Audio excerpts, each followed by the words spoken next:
அஸ்ஸலாமு அலைக்கும் வரஹ்மத்துல்லாஹி வபரகாத்துஹு. ரஹ்மத் கார் அக்குபஞ்சர் பேசுகிறேன். எங்கே பார்த்தாலும் மஞ்சக்காமால் பரவிட்டுருக்கு. இந்த மஞ்சக்காமாலை வருவதற்கு காரணம் என்று பார்த்தா வைரஸ் தொற்று மூலம்தான். அது உணவு மூலமாகவோ அல்லது தண்ணீர் மூலமாகவும் பரவி கொண்டு இருக்கிறது. அப்போ தண்ணீரை நல்லா கொதிக்க வச்சு ஆற வச்சு குடிக்கிறது நல்லது. அதே மாதிரி மஞ்சக்காமலோட சிம்டம்ஸ் நமக்கெல்லாம் தெரியும். கண் மஞ்சளாக இருக்கும், நகை மஞ்சளாக இருக்கும், யூரின் மஞ்சளாக இருக்கும், அதுக்கப்புறம் நம்மளுடைய உடல் வலி இருக்கும், தலைவலி இருக்கும், ஃபீவர் இருக்கும், வாமிட் இருக்கும்.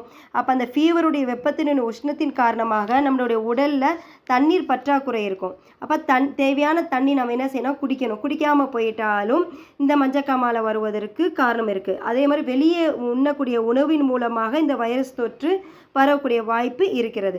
அதே மாதிரி ஜாண்டிஸ்க்கு மெயின் ஆர்கன் லிவர் அப்படின்றோம், கல்லீரல் சொல்கிறோம். இல்லை, சிலருக்கு மண்ணீரல் மூலமாகவும் இந்த கல்லீரலே அஃபெக்ட் ஆகக்கூடிய சான்ஸும் இருக்குது. அப்போ நோய் பரவும் போது தான் அதற்கான முக்கியத்துவம் கொடுக்குறோம். அதற்கு பிறகு லைஃப்பில் தவிர்க்க வேண்டிய உணவுகளை சராசரியாக நாம் எடுத்துக்கிறோம்.